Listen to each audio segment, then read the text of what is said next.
송영길 전 대표와 박주민 의원을 배제하기로 했다고 합니다. 저는 이 결정을 당원과 서울시민 그리고 국민을 모두 외면한 결정으로 규정합니다.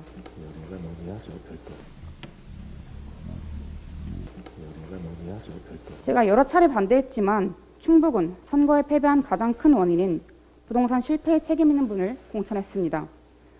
그런데 서울에서는 대선 때 누구보다 헌신했지만 선거 결과에 총괄적인 책임을 지고 물러났던 전 당대표를 탈락시키겠다고 합니다.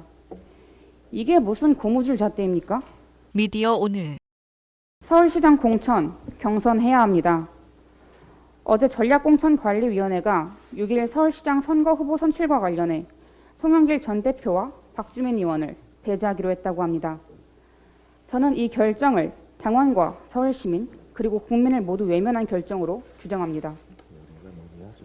제가 여러 차례 반대했지만 충북은 선거에 패배한 가장 큰 원인인 부동산 실패에 책임 있는 분을 공천했습니다.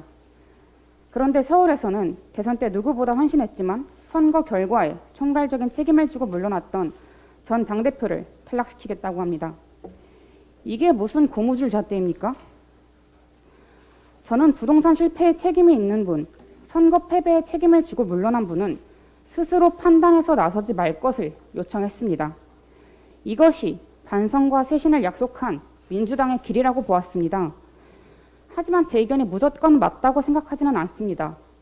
저와 다른 의견을 가진 분들도 많았습니다. 민주주의 정당에서 다양한 의견이 나오는 것은 당연한 일입니다. 다만 이렇게 의견이 엇갈릴 때는 소수의 지도부가 판단하는 것이 아니라 당원과 시민의 집단 지성으로 결정하는 것이 민주정당이 선택할 가장 적절한 의사결정 방식이라 배웠습니다. 동일한 잣대를 적용해 노영민 후보도 탈락시키든지 그것을 못하겠다면 서울에 공천 신청을 한 예비 후보가 모두 참여한 공정한 경선을 해야 합니다.